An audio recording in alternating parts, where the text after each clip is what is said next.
Guys কেমন আছেন? আজকে যে প্রসঙ্গ নিয়ে আপনাদের সামনে হাজির হয়েছি, যে একটি গান সুপারহিট হইলেই কিন্তু একটি ছবির নাম মনে পড়ে। একজন দর্শক কিন্তু একটি গানের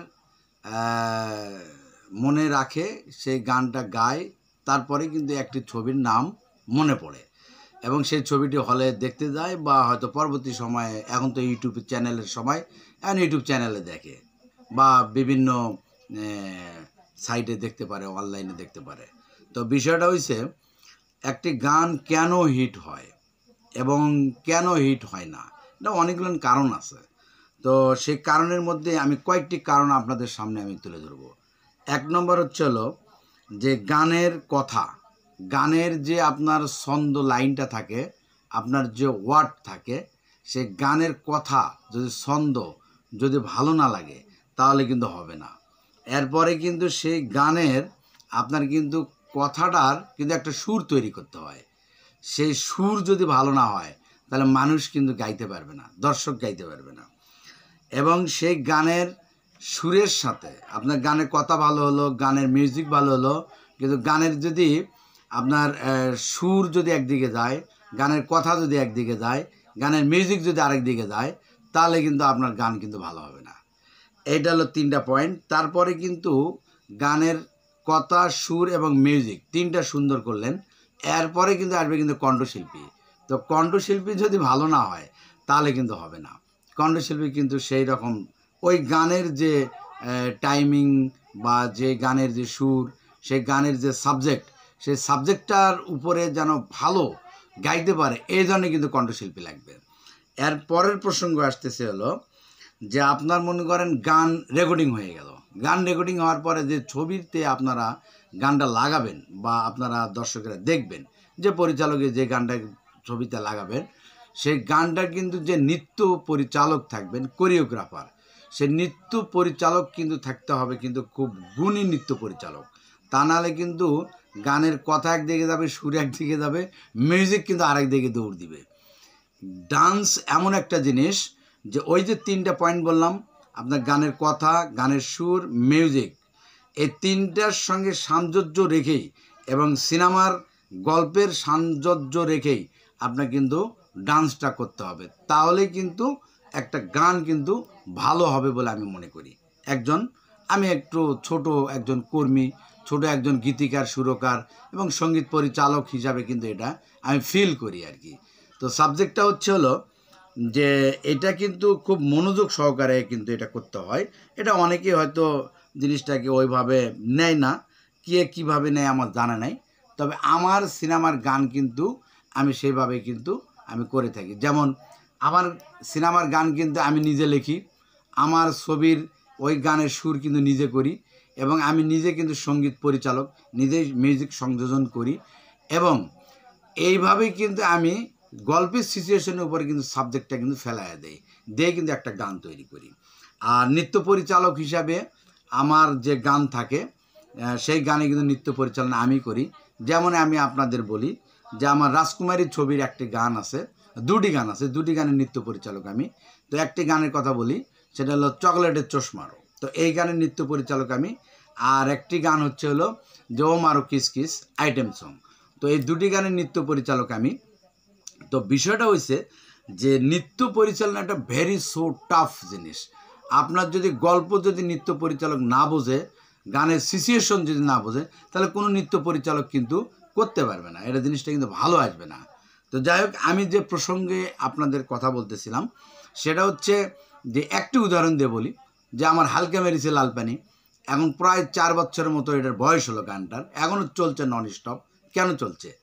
চলার একটাই কারণ হচ্ছে যে আপনাদের সুর ভালো লাগে, ডান্স ভালো লাগে, এখানে যে আমি অভিনেতা, আমি যে অভিনয় করছি কমেডি হিরো হিসাবে, আমাকেও ভালো লাগছে, আপনার মনে করেন কণ্ঠশিল্পীকে ভালো লাগছে, এসআই টুডুল, ডলি সায়ন্তনী, এবং নৃত্য পরিচালক ছিলেন, আমি তাকে অনেক লাইক করে পছন্দ করি, মাসুম বাবুল, সে কোরিওগ্রাফার ছিল। তো সব কিছু মিলে তো মাসুম বাবুলের সঙ্গে আমার কম্বিনেশন ছিল খুব সুন্দর। আমরা 2জন মিলে কিন্তু আমরা কম্পোজগুলান কিন্তু তৈরি করতাম। আমার যেটা ভালো লাগতো না সেটা আমি বলতাম যে না ওস্তাদের আমার ভালো লাগে না, এই স্টাইল দেখেন, এটা করেন। তখন উনি ওই মুদ্রাটা তৈরি করতো। এই হলো সাবজেক্টটা, হলো হালকা মেরেছে লাল পানি। তো কেন 4 বছরে এই গানটা পড়তেছে না? সাবজেক্ট একটাই, দেশে এবং প্রবাসে সব জায়গায় চলছে। সাবজেক্ট হলো গানটাকে ভালো লাগার পিছনে অনেকগুলো কারণ আমি আপনাদের তুলে ধরলাম। এই জিনিসটা বুঝতে হবে। এখন এটা আমি অন্য কাউকে উদ্দেশ্য করে বলি নাই, আমি আমার নিজেকে ফিল থেকে বলছি। যেমন আপনাদের বলি যে নৃত্য পরিচালক ইলিয়াস জাভেদ, তার প্রত্যেকটি গানে কিন্তু দর্শক নিয়ে আসছে, হাততালি দিছে, কিন্তু এখন দেয় না কেন? কারণটা গান ভালো লাগে না, তার নাচ ভালো লাগে না, এটা তো হতে পারে। আর ইলিয়াস জাভেদের ম্যাক্সিমাম ছবির সঙ্গীত পরিচালক ছিল আলাউদ্দিন আলী, আমি দেখছি। কিন্তু জাভেদ ভাই না, অন্যান্য মিউজিক ডিরেক্টরেরও গান ইলিয়াস জাভেদ করছেন, ডান্স ডিরেক্টর হিসেবে ডান্স ডিরেকশন দিয়েছেন। কিন্তু আলাউদ্দিন আলীর যে সমস্ত গানের সুর এবং মিউজিক কম্পোজিশন করছেন মিউজিক ডিরেক্টর হিসেবে, সেই সমস্ত ম্যাক্সিমাম মানে 80% গানেরই কিন্তু ডান্স ডিরেক্টর ছিলেন ইলিয়াস জাভেদ। এই জিনিসটা কিন্তু মাথায় আমি নিয়েছি খুব গুরুত্ব সহকারে। এবং আমি একটা জিনিস দেখছি যে ইলিয়াস জাভেদ যে সমস্ত গানে নৃত্য পরিচালনা করেছেন, প্রত্যেকটা গানেই দর্শক কিন্তু ক্লাব দিত। কেন? মজা লাগতো। হলের মধ্যে নাচানাচি করতে, আমি তো দর্শক হিসাবে নাচানাচি করছি। সিনেমা আসছি 92 সালে, কিন্তু ঘটনা হচ্ছে তার আগে তো মনে করেন আমি জাভেদ উস্তাদের মনে করেন ভক্ত ছিলাম। সিনেমা আসে তারপরে তার শিষ্য হয়েছি, তার কাছে নাচ শিখছি। কিন্তু এটা কেন? একজন ডান্স ডিরেক্টর তো মনে করেন তার সমস্ত উজাড় করে দিয়ে করবে, কিন্তু সাবজেক্ট হলো গান যদি ভালো না হয় তাহলে ডান্স ডিরেক্টর কী করবে? এই জন্য এক একটার সাথে এক একটা ফুলের মালার মতো জড়িত আছে। আপনার গানের কথা, আপনার গানের সুর, গানের মিউজিক ডিরেকশন, আপনার কণ্ঠশিল্পী এবং আপনার নৃত্য পরিচালনা, এবং যে গানে আপনার অভিনয় শিল্পী থাকবেন তাদের, সিনেমার গল্প, একটার সাথে একটা কিন্তু ফুলের মালার মতো গাঁথা আছে। তো এই জন্যই কিন্তু গান আমাদের অনেক সময় ভালো লাগে না। এটা না লাগার অনেক এই কারণগুলো আমি তুলে ধরতেছি। যেটা আমি দেখছি যে এখন তো আসলে মানে এটা অন্য অ্যাঙ্গেলে নেবেন না, এখন গীতিকার কোথায়? এখন তো আমি তো গীতিকারই তো সেরকম দেখি না। এখন যারা গান লেখে, কী গান লেখে আমি নিজে তো অনেক সময় বুঝতে পারি না।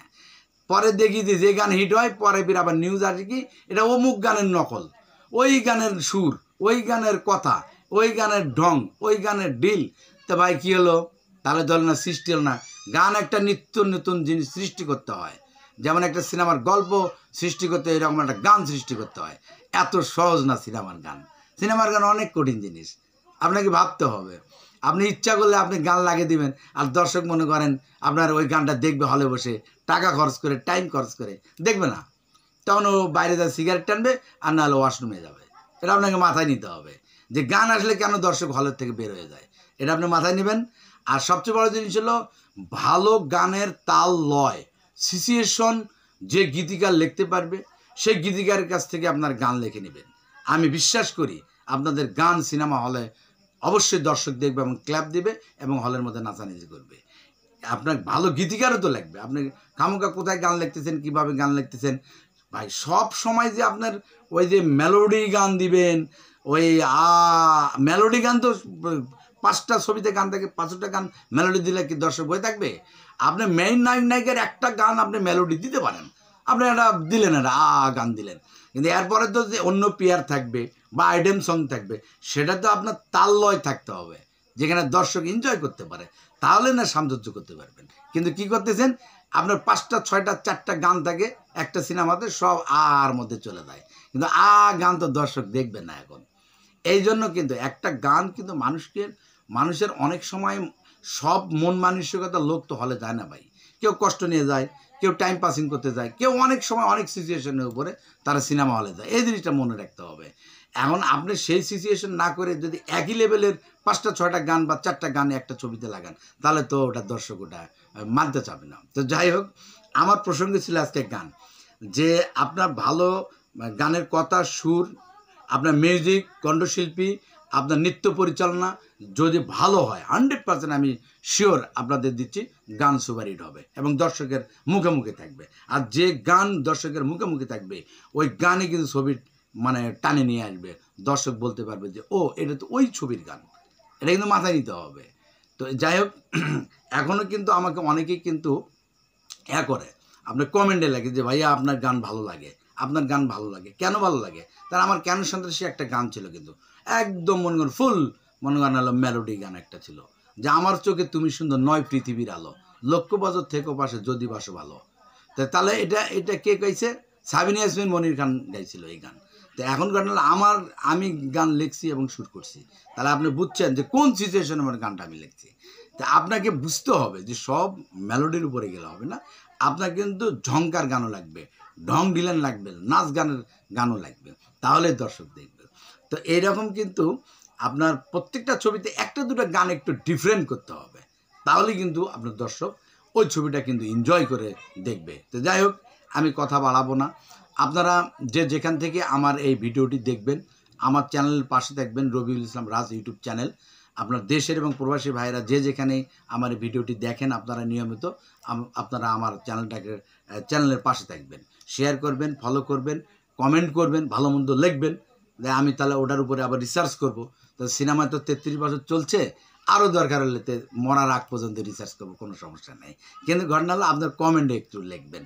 আর রিকোয়েস্ট করব, আমার হলো ইউটিউব চ্যানেল এবং পেজ এবং আইডি একটু ফলো করবেন।